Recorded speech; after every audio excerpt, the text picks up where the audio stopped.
Okay, I'd like us to get started again.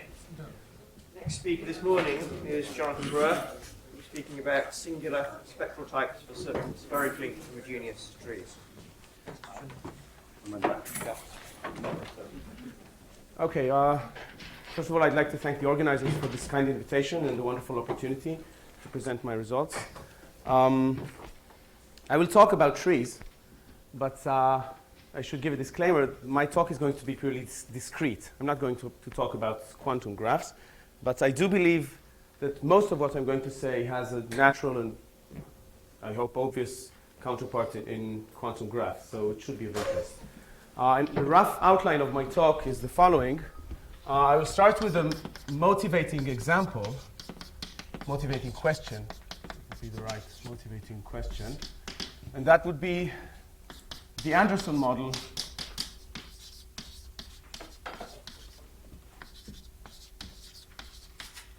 this will be the discrete Anderson model now on Z and on the beta and on the beta lattice.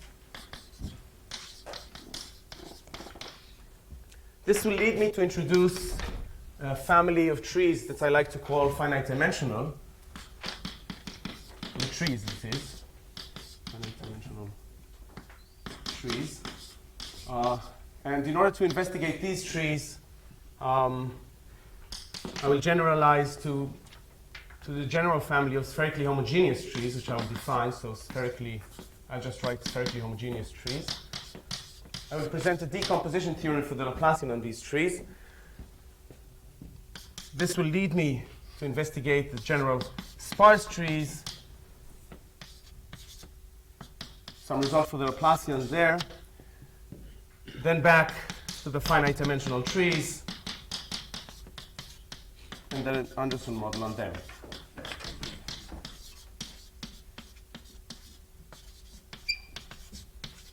And hopefully, if I have time in the end, I will talk about another family of spherically homogeneous trees, which will be quasi-periodic trees. But this really only if I have time. Okay, so let's start with the Anderson model. So I'm lucky that we had a talk on the Anderson model, so I don't really need to introduce everything. Perhaps one good reason for looking at trees is that many things become simpler on trees. First of all, you don't have these cycles, annoying cycles that you usually have on other kind of graphs. And second, that sometimes you have various recursion relations, which are nice to have. And a good model for which this is very prominent is the Anderson model. So I'm talking about the discrete Anderson model. The discrete Anderson model.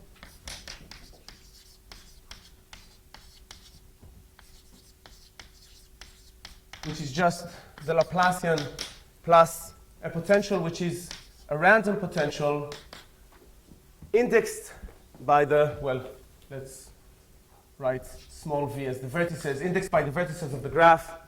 And these will be IID random variables for all these vertices of the graph, and I'll be looking at two trees. One of them is Z, just the one-dimensional tree, and the other one is the beta lattice. Or, well, for simplicity, let's take coordination number 2, which is just this tree, basically a regular tree, or almost a regular tree. And so on and so forth. Again, this is a discrete model, so all my functions live on the vertices. And the edges are purely combinatorial objects.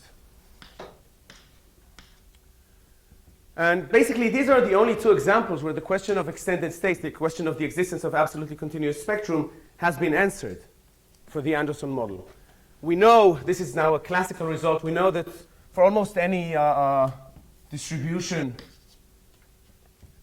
any kind of distribution of the randomness, we know that for the one-dimensional model we have no extended state. There is no absolutely continuous spectrum. And as we just heard, we know for the beta lattice, this is a result of Klein from 96, as you said. that for small, so let's put a coupling constant, for lambda small, there are some extended states. So there is a region where there is absolutely continuous spectrum.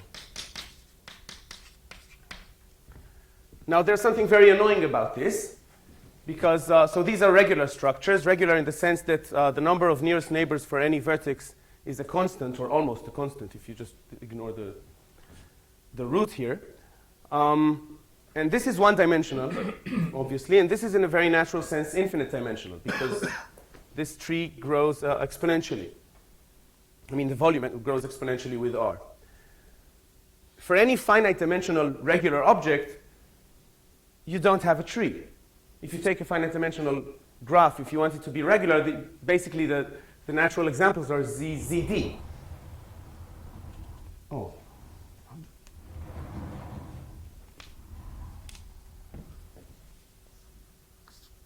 So for ZD, extended states is open, as we just heard.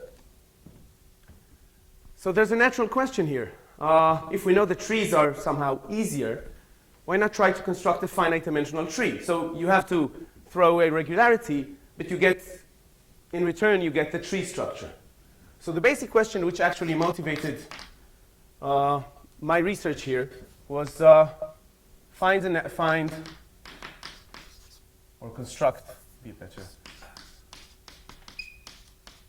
a finite-dimensional tree.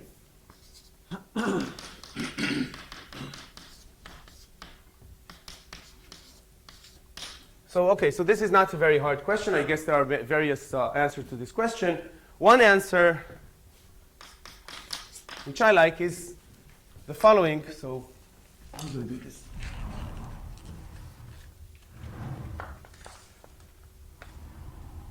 One way to do this is take the Bethe lattice and elongate its edges. So what do I mean? For example, take this tree, have at the root a non-trivial branching, put two vertices.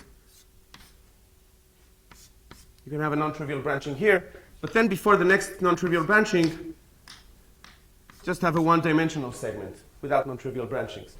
Then again, have a non-trivial branching, and then now go for a longer period of time. For example, here I have 1, 2, 4, then I'd have a stretch of 8 vertices before the next non-trivial branching, and so on and so forth. So for example, for this construction, if you take the log of the number of vertices, so this would be the volume, let me just say, the log of the volume of the ball of radius r divided by the log of r, this goes, for this structure, this goes to 2. So this is, in a natural sense, a two-dimensional tree. And more generally, you can just choose some gamma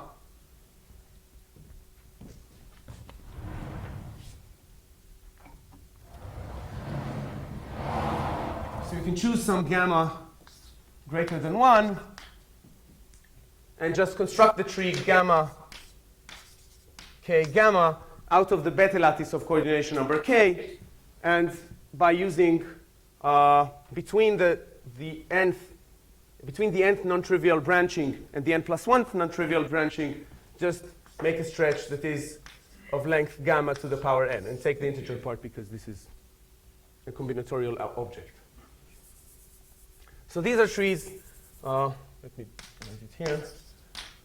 And the dimension of this, in this sense, and the dimension of gamma k gamma, in a natural sense, is just 1 plus, let's see, there will be log of k divided by log of gamma.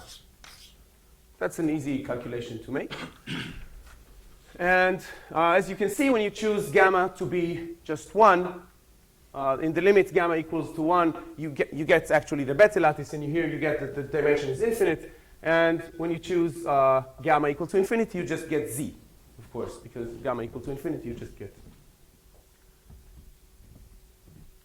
And now the question is, what about the Anderson model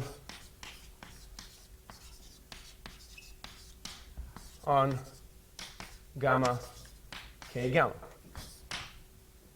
So, at least initially, one may think that if gamma is sufficiently small, these trees grow very slowly. You have a very large dimension. Maybe you can use methods that were used for the beta lattice and maybe get extended states for a finite dimensional structure. Maybe there's a transition somewhere, a phase transition. So this is the question that actually got me started on these trees. Now, I thought about this for a while. Not too long, I'd like to say, before I realized that there's another simpler question that I don't know the answer to, and that is, what is the Laplacian? Or what are the spectral properties of the Laplacian on gamma k gamma? Which leads to an even simpler question, what is the Laplacian on gamma k gamma? So why is this a question at all? So when you take the discrete Laplacian, there are two versions usually that one can use. One of them is just Laplacian f is just it's x is just the sum over nearest neighbors of x, which is just the adjacency matrix. And another version, which I'll denote with a tilde, is the same thing, only you need to subtract the number of nearest neighbors that you have. So this would be the number of y, such that y is the nearest neighbor of x, or the degree of x, times f of x. Now for the regular structures that are usually studied, there's no real difference in the spectral properties, because this is just a constant. However, for the trees, for these finite dimensional trees, since they're not regular, this is completely not the same. So here I'm lucky, because actually everything that I will say today holds both for this and for this operator, with the necessary modifications. So I will restrict myself just to looking at the Laplacian, which is just this Laplacian. And everything I will say can be modified to this Laplacian. Okay, so these are finite dimensional trees, and I want to understand the Laplacian on these finite dimensional trees. Now,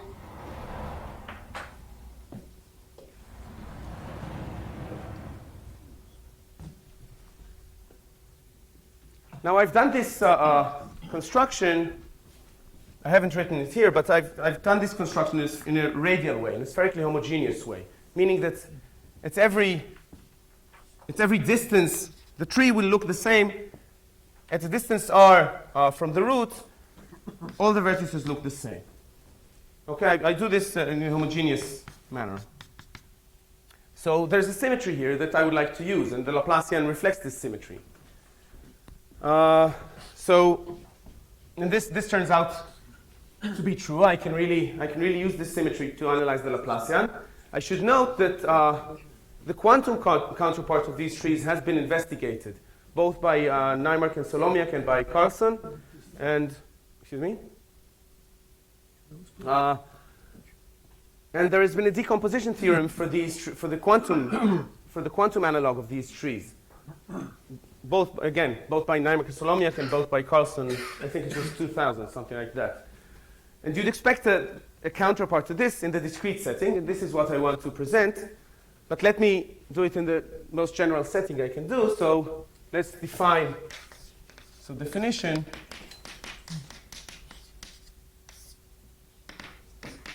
A spherically homogeneous tree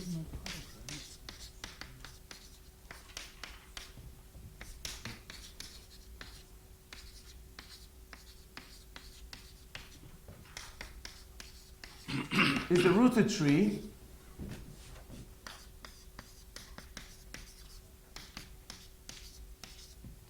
where the degree, where for any vertex,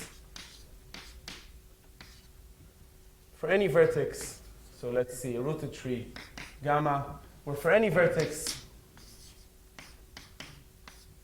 the degree of the vertex depends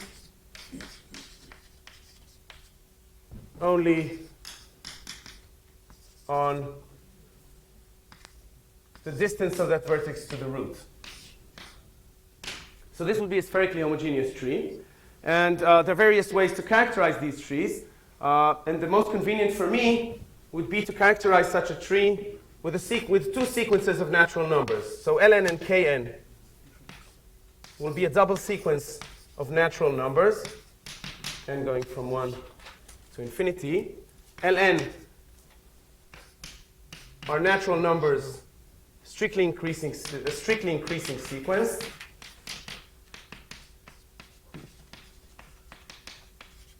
And kn are just natural numbers that are greater or equal to 2. And the way to associate such a sequence with the tree is as follows. Suppose I'll just give an example and everybody will understand. Any vertex at a distance ln from the root will have kn forward neighbors, and any other vertex will just have one forward neighbor. Okay, so for example, for this one, L1 is 0, K1 is 2, L2 is what? 2, and K2 is 3, for example. And so let me go back.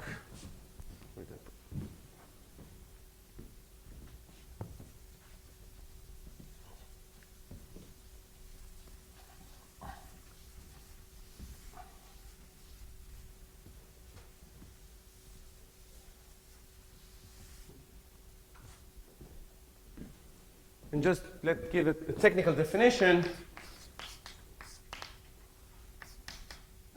Spherically homogeneous tree. So I'll just write spherically homogeneous tree of type ln kn for a given sequence is called normal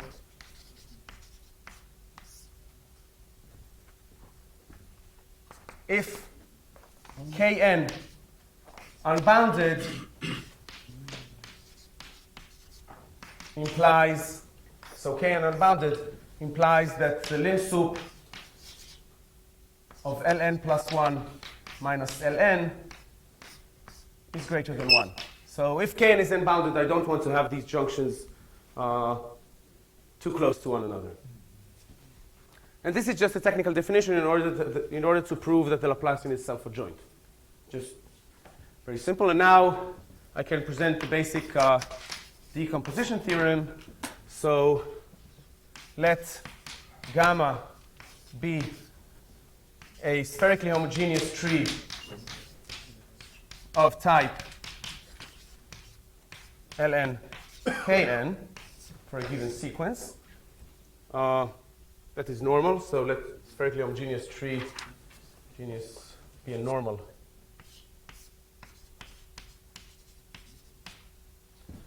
Then the Laplacian on gamma is unitarily equivalent to an infinite direct sum, so this will be n from 0 to infinity, of finite direct sums of Jacobi matrices, where in each of these sums you have mn copies, and I'll soon say what mn is exactly, mn copies of the same Jacobi matrix, which is Jn, and I'll soon describe that. And mn is just the product of kj, j going from 1 to n, minus the product of kj, j going from 1 to n minus 1. So a few remarks are in order. Again, as I said, an analogous theorem for quantum trees that have this structure has been proved already.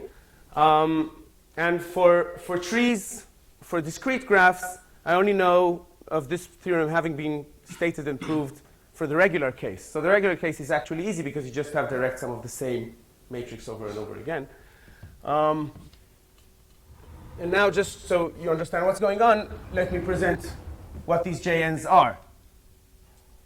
So I'll do this. I can do this with a formula, but the best way to do it is with an example.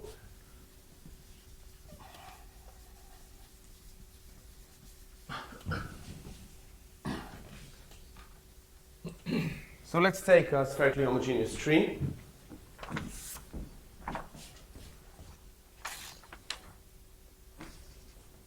So suppose it's something like this, and then let's have a junction that's, and then let's have this kind of junction. Let's construct J0. So J0 would be what? The way to construct J0, so these are Jacobi matrices, which are tridiagonal self-adjoint matrices. I'd have zeros on the diagonal. And off the diagonal, the way to construct this matrix is as follows. I look at the size of the junctions. Wherever there's a trivial branching, so to say, I just put a 1. Wherever there's a non-trivial junction, I put the square root of the size of that branching. So here it would be square root of 2. Then again, this would be square root of 2. Then again, I'd have a 1. Then I have a square root of 3. Then I'd have a square root of 2, and so on and so forth. Here I'd have a 1, square root of 2, a 1, square root of 3, square root of 2. So this would be J0. And this appears only once. Oh, I should say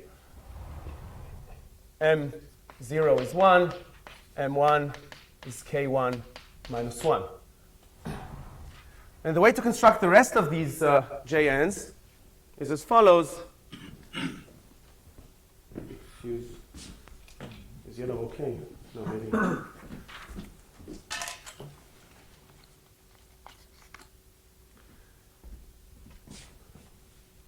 The way to construct the other matrices is as follows. You just you take the same matrix, but you take its tail starting after the first or the next non-trivial branching. So J1 would just be this matrix. This would be J1. And J2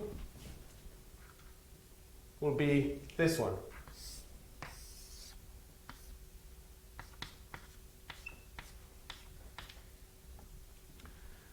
Okay, so this is a nice decomposition for the Laplacian, and now hopefully we can use it in order to understand the Laplacian on our finite dimensional trees. So let's go back to our finite dimensional trees.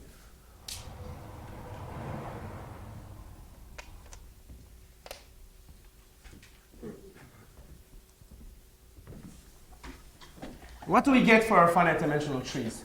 When we look at the finite dimensional tree, what we actually get is this Jacobi matrix, which has ones, and for example, if we take the beta lattice with k, if we take k equal to 2, we have ones and square root of 2s alternating.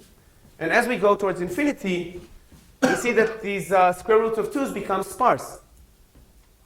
Right? Because the branchings become sparse and the length between the branchings becomes sparse. So for a finite dimensional trees, we get matrices, we get Jacobi matrices with sparse bumps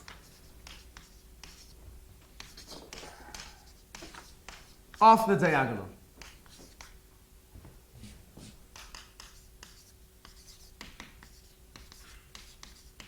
Now this off is important because we know there's a famous example of what happens for Jacobi matrices with sparse bumps on the diagonal. So these are actually discrete models of Schrödinger operators with sparse potentials. This is an example that goes back to Pearson from the late 70s, I think, yeah, 78. And this was actually the first physically meaningful explicit example constructed of a one-dimensional Schrödinger operator with singular continuous spectrum. So let me just describe this example. So Pearson's example.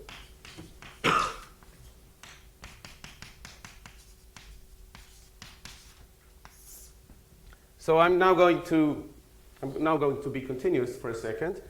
Let's think of a Schrödinger operator on R, just minus d squared dx squared, plus a potential on R, where the potential, I'll just draw it, the potential is composed of bumps, which get more and more sparse as you go to infinity. So this is a bad drawing. Let's move it here. So that these distances go further and further, grow as you go to infinity. And this was, as I said, the first example for a one-dimensional Schrödinger operator with singular continuous spectrum. Now, so this is somewhat analogous to this. However, here we have these bumps off the diagonal. So in a sense, they are anti-bumps. They should somehow maybe help with the transport. I don't know. So in order to understand this, let's concentrate for a second on this. And I want to explain the intuition behind why this model has singular continuous spectrum, or Pearson's basic idea. So I hope you can bear with me in this long tour. Hopefully there will be something in the end.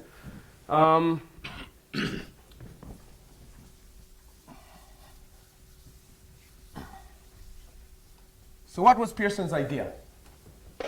The idea is as follows. So let's think of a classical particle that encounters a sequence of bumps.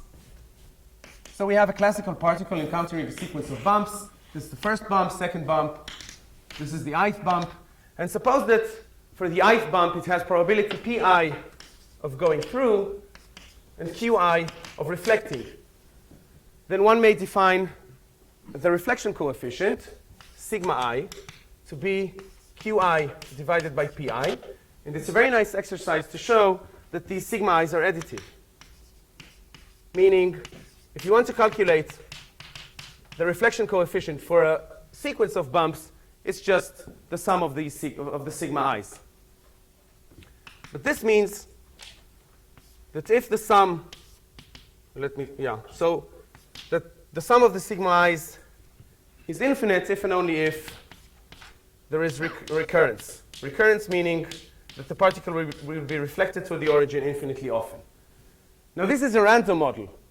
The quantum model is not random at all. This is completely deterministic. The randomness actually comes through by the sparseness. So how is this achieved? So let's look at our quantum particle. For any bump, you have a transfer matrix. This is a one-dimensional particle. For any bump, you have this transfer matrix, M11, M12, M21, M22. You also have the free transfer matrix here. So let me just, here you have a free transfer matrix. Here you have the free transfer matrix as well.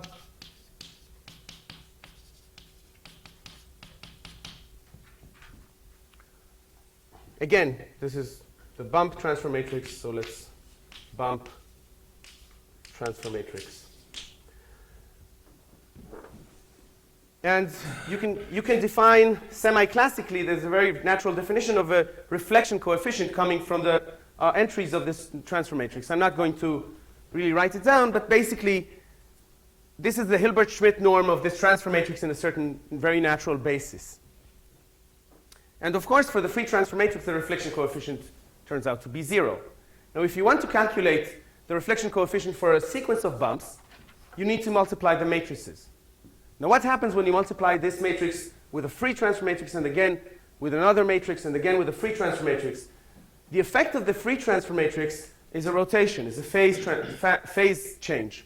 And this phase change depends on the energy of the particle, on k, actually. So this is not the k's that I'm using. This is a different k squared equals e.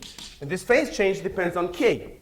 And if we let these distances grow sufficiently fast, we can actually get a sort of randomization over these k's.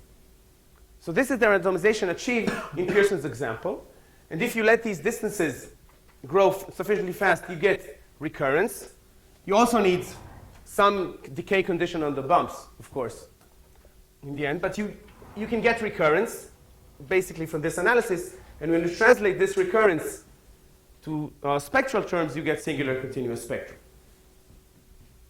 So this is basically his example. And indeed, this is what he constructed. He showed, so Pearson showed that, well, suppose that you take just a bump of just fixed size, that you can just increase these distances sufficiently fast to get singular continuous spectrum on the whole positive line.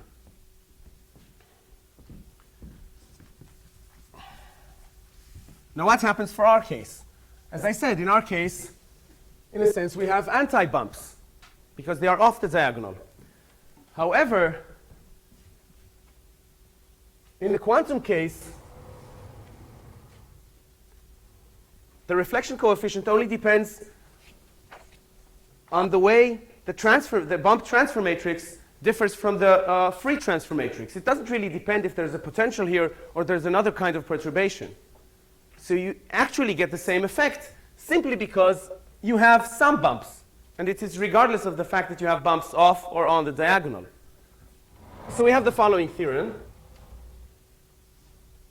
really using exactly the same methods that Pearson used in his paper. So theorem, let gamma be a spherically homogeneous tree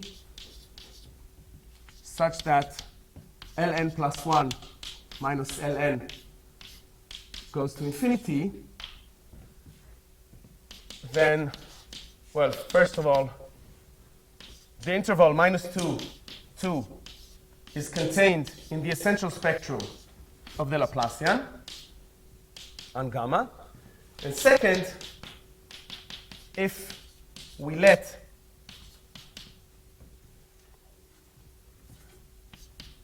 ln plus 1, or just ln, increase sufficiently fast,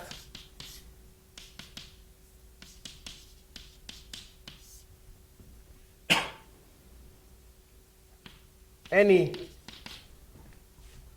spectral measure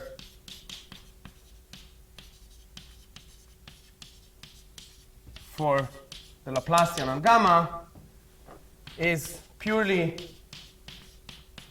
singular continuous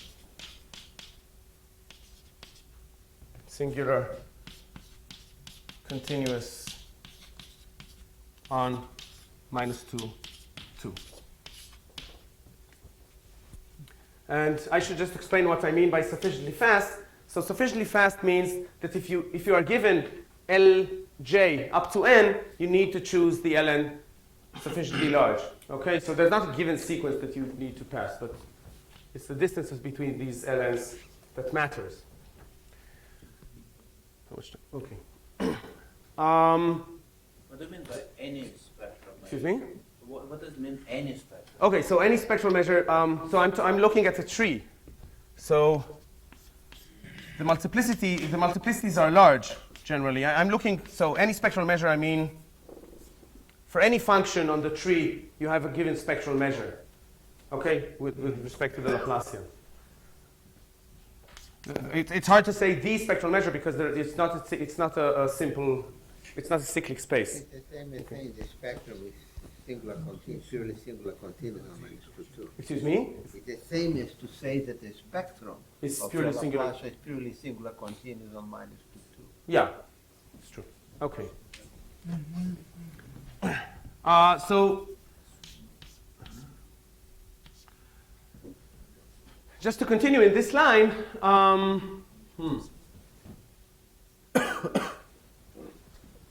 as I said, because this was the first example, and it's a nice, I think, a nice example.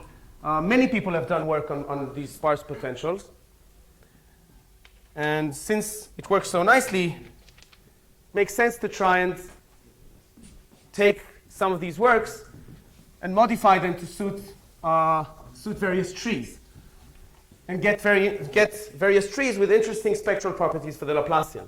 So let's start with a short definition. this is just the natural definition now. A spherically homogeneous tree of type Ln Kn is called sparse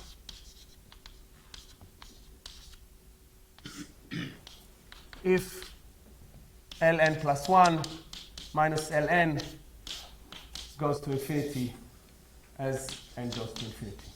So this is just a natural definition, and as I said, there's been quite a lot of work on getting various singular continuous spectra for Schrödinger operators with various Hausdorff dimensional properties for the sparse potentials, and we'd like to maybe modify some of this work, so I'm just going to present a modification of a theorem essentially by Zhytomyrskyja and Last. So a modification of Zhytomyrskyja Last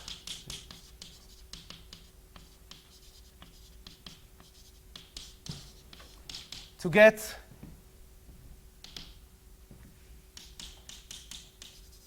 singular continuous spectrum of arbitrarily small Hausdorff dimension. So let Ln be 2 to the power n to the power n. So this is a very sparse tree. And fix some beta greater than 0, and let Kn be Ln to the power beta. And I'll take the integer part of that. Yeah. Then, so I don't know how to say it otherwise. I'll just say it as I said in the earlier theorem. Okay, so then the essential spectrum of the Laplacian on gamma, and gamma is the, okay, so I understand, gamma is the spherically homogeneous tree of type Ln Kn. The essential spectrum of Laplacian on gamma is equal in this case to minus 2, 2, and any spectral measure is supported on a set of Hausdorff dimension equal to 2 over 2 plus beta, and does not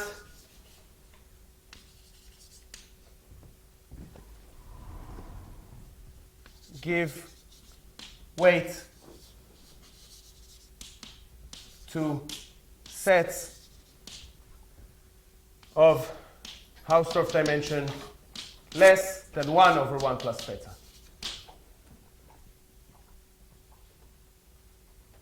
Note that the spectrum itself is an interval, so it's not that the spectrum is somehow has fractional Hausdorff dimension, but all the measures do have these fractional Hausdorff dimensions.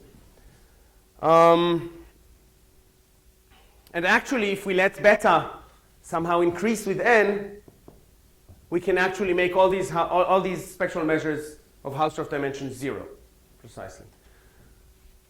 So these are some results for the Laplacian, and one may say these are purely one-dimensional because you're just looking actually, which is true, you're just looking at the Jacobi matrix with these anti-bumps off the diagonal. So I just like to present some kind of effect that we have because of the fact that we're looking at trees. As I said, we have each of these matrices is repeated several times. So we know that J0 is repeated just one time, J1 is repeated K1 minus 1, and so on and so forth. And this implies that you'd have multiplicity, the multiplicity of the measures, you'd have spectral, let's say, yeah, so you'd have measure classes that have multiplicity at least Mn. Now, if the spectrum was absolutely continuous, you would say that the multiplicity was infinity. But in the singular continuous case, you can actually show that the multiplicities are exactly Mn. So all the measure classes coming from the different Jn's are disjoint. So this is in effect purely coming from the fact that we're looking at not one-dimensional structures. Okay, so all this is hopefully very nice, but I didn't say anything about the finite dimensional trees, which started it all in the first place.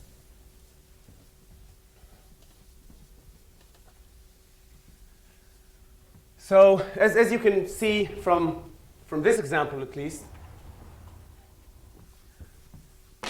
this might be a very hard example because I need, in order to use methods coming from the sparse potential theory, I need these ln's to grow quite fast. Where is this example with? For example, 2 to the power n to the power n. And in the case of these finite dimensional trees, these ln's grow exponentially. So indeed, this is a bit hard. And the way to get through this is to impose some kind of randomness. So I can look at my finite dimensional trees, but I can let these non-trivial branchings wiggle about a bit. And if I let them wiggle about, I can actually prove that generically for a finite dimensional tree, one would have singular spectrum. So, and in various cases, you'd even have, for the Laplacian, dense point spectrum.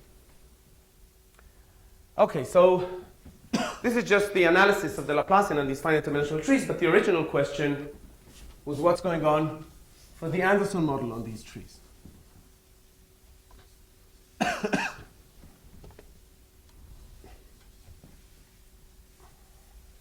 So once you put the Anderson model on these trees, so let's go back to the Anderson model now. Actually, everything that I said is of no use for the Anderson model because all the symmetry breaks down. So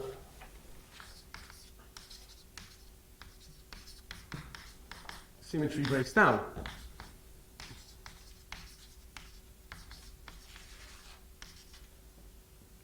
However, we have this new intuition now, because we know that our branchings don't really help the transport. So it might be useless to look for extended states in these finite dimensional trees, and it might be more useful to look for localization. And actually, once you know what to look for, it becomes a little easier to prove the right thing. So now I'm going to be a bit more specific about the Anderson model. So we're taking, so let gamma k, gamma be a finite dimensional tree. So gamma is strictly greater than 1, and k is fixed. And we let v omega v be maybe okay be identically be IID random variables that are all uniformly distributed on an interval. So this is, I'm not getting into any, this is much simpler than what I actually need. I don't really need this this very regular distribution, but I do need them to be absolutely, the distribution to be absolutely continuous. So theorem, the Laplacian h omega, the Laplacian plus v omega, let's say, for any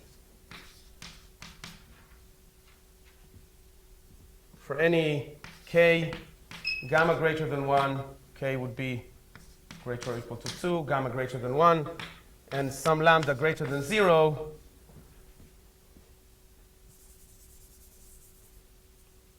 the Anderson model, which would be h omega, the Laplacian plus lambda times the potential, exhibits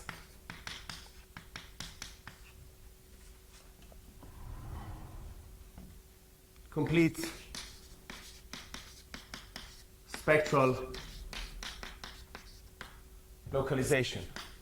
So it turns out that for any finite dimension, the Anderson model would have complete localization on these trees. And the way to prove this is when you realize that what matters here is the fact that these trees become sparse. You actually can use a priori bounds that you have for the one-dimensional case. So for the one-dimensional Anderson model, you know that when you have a segment that is long enough, you know that basically the Green's function is exponentially bounded there.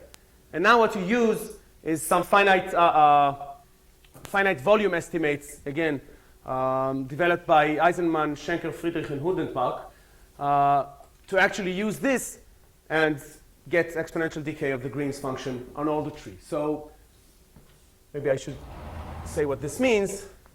This means pure point spectrum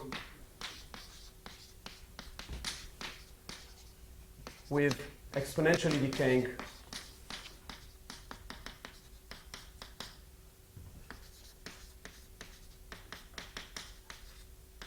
eigenfunctions.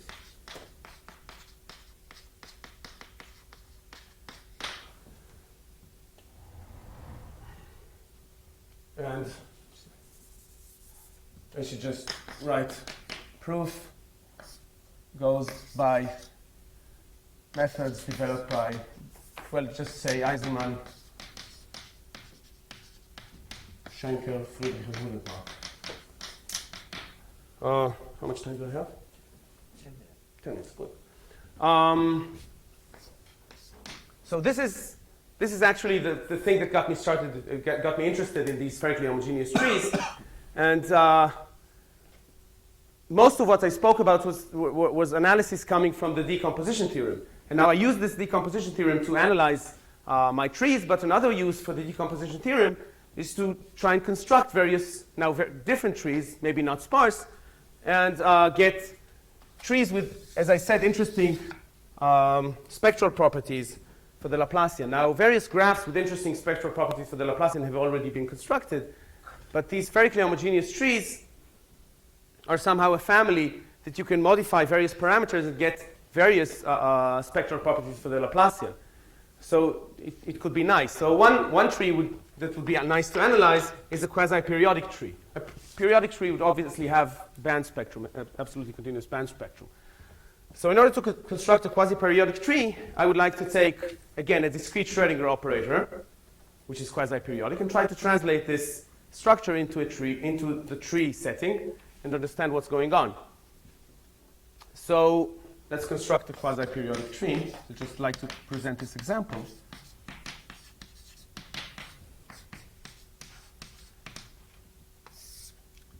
So I'm just going to modify actually the Fibonacci Hamiltonian. So let K1 and K2 be two natural numbers. So K1 and K2 are natural numbers, and both of them are not 1, so they're greater than 2. Or I'd like to use a different index, K0 and K1. Yeah, be better.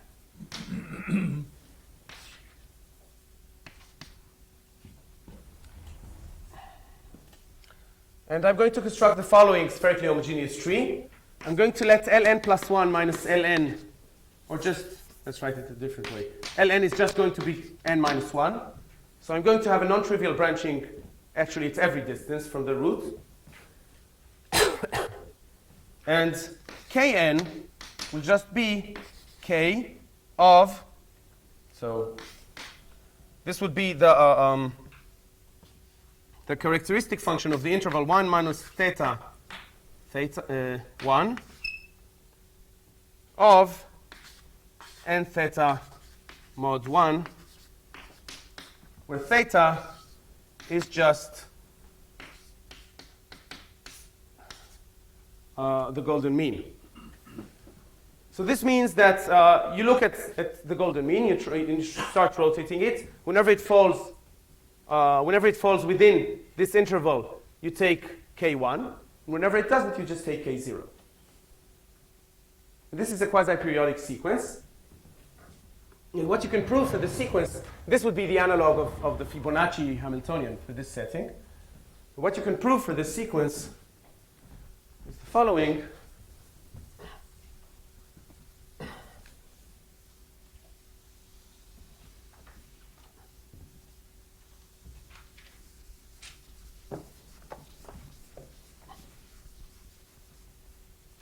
So for any vertex, and gamma is the spherically homogeneous tree of type Ln Kn. Now let's, for any vertex V, for any vertex V on gamma, let HV be the cyclic subspace. So this is delta to the power, this is the span of delta to the power n, V, n, 0, 1, and so on. So this is just the cyclic subspace spanned by the delta function at the vertex V. And we can show the following. So there exists a contour set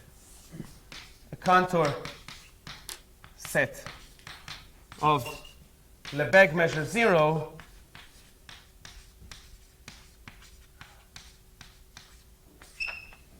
such that for any V,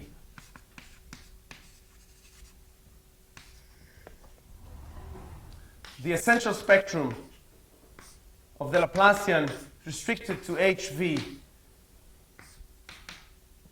is equal to, so there exists a contour set B, is equal to B.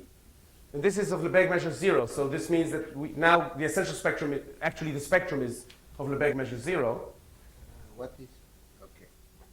Okay.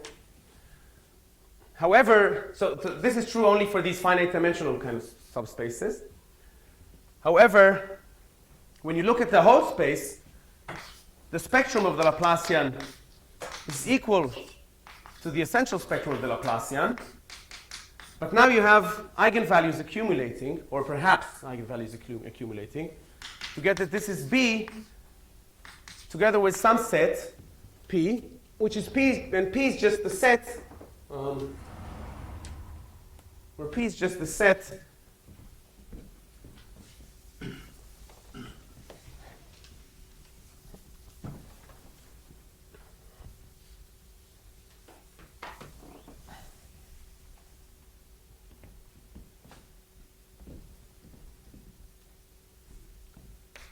and P is just the set of eigenvalues of the Laplacian.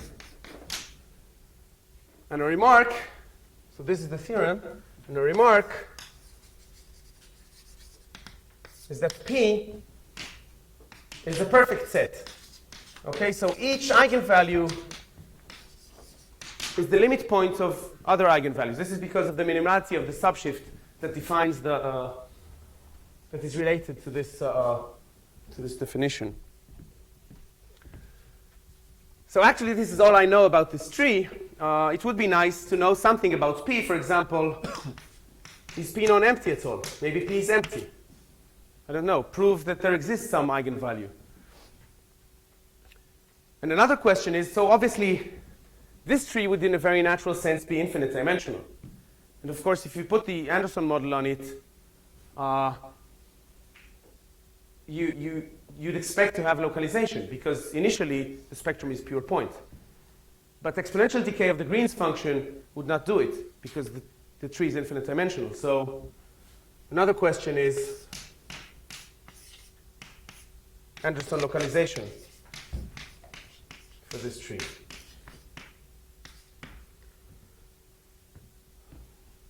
That's all I have to say. Thank you very much.